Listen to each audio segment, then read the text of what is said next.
Interesting events are taking place in occupied Donetsk among former comrades who fought for the creation of the so-called DPR and separation from Ukraine.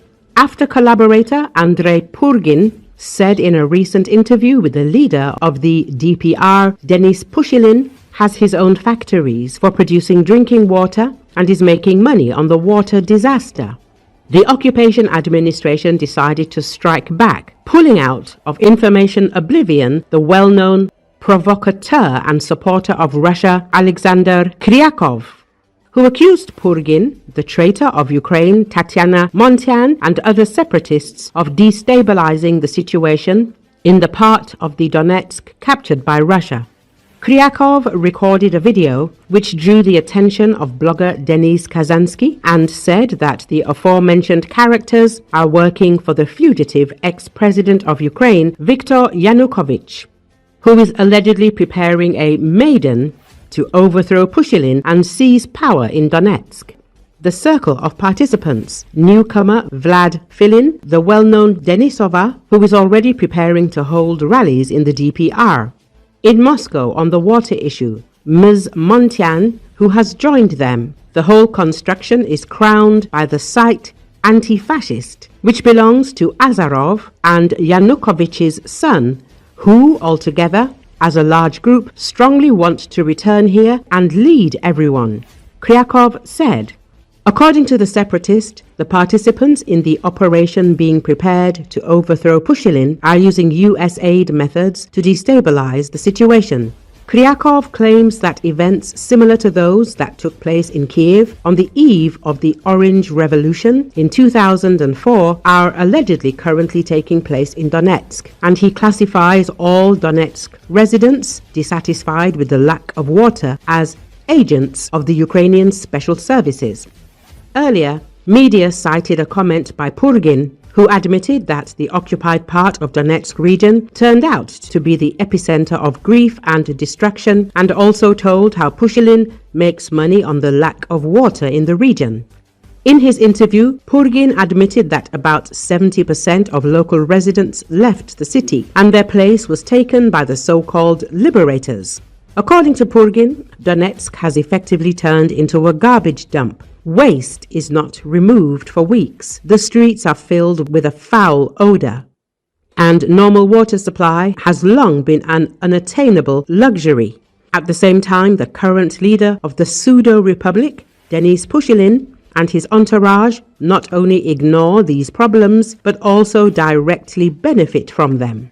Pushilin owns 6 drinking water bottling plants, which means the lack of a centralized water supply plays into his hands. In essence, residents have to buy water from the same people who are responsible for its shortage. It is significant that Purgin himself, who since 2005 has been advocating for the separation of Donbass from Ukraine and actively participated in the creation of the Republic, today practically admits that the project for which he fought has turned into a disaster. Donetsk has ended up in ruins, deprived of even basic living conditions, and the occupiers and collaborators have turned the existing problems into an instrument for their own gain.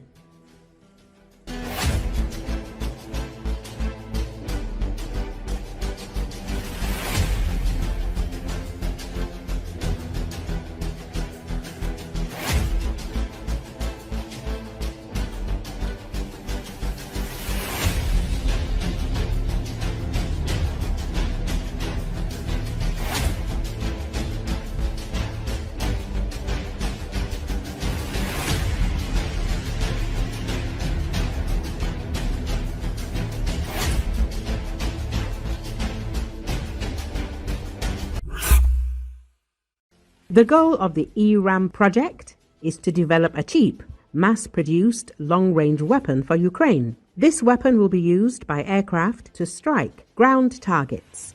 Military expert and Defense Express editor-in-chief Ole Katov explained this on Espresso TV. ERAM is not the name of a specific weapon, but the title of a project launched by the US Air Force in the summer of last year. Its goal is to create an affordable, mass-produced, long-range weapon for Ukraine. This weapon will be used by aircraft to strike ground targets. The final product of ERAM will have a different name, but it is already clear what it will be because the Pentagon issued specific requirements for the program.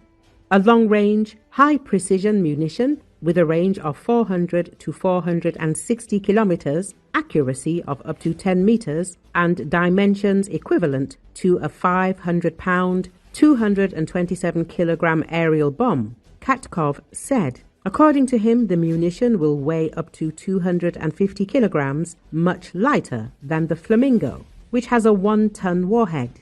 Its warhead will be smaller, measured in tens of kilograms, since the overall weight must also include a compact turbojet engine and fuel supply.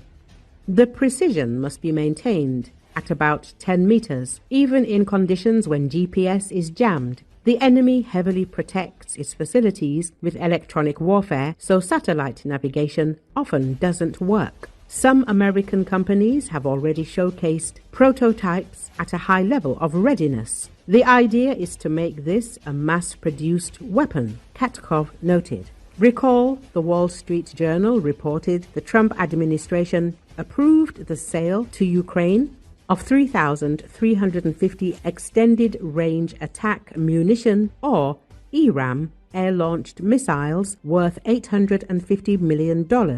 According to 2 U.S. officials, the missiles could reach Ukraine in about 6 weeks. The supply is funded mostly by European allies. The package also includes other equipment. The delay in approval was tied to Trump's summits with Vladimir Putin and Ukrainian President Volodymyr Zelensky. Officials said Kyiv must give permission from the Pentagon to use the ERAMs, which have a range of 240 to 450 kilometers. In June, the Pentagon introduced a green, yellow, and red system to classify U.S. arms stocks. The WSJ reported. Green means plenty of supply and easy transfer to Ukraine, while yellow and red mark shortages. This let Defense Secretary Hegseth demand the return of weapons for Ukraine that fell into yellow and red.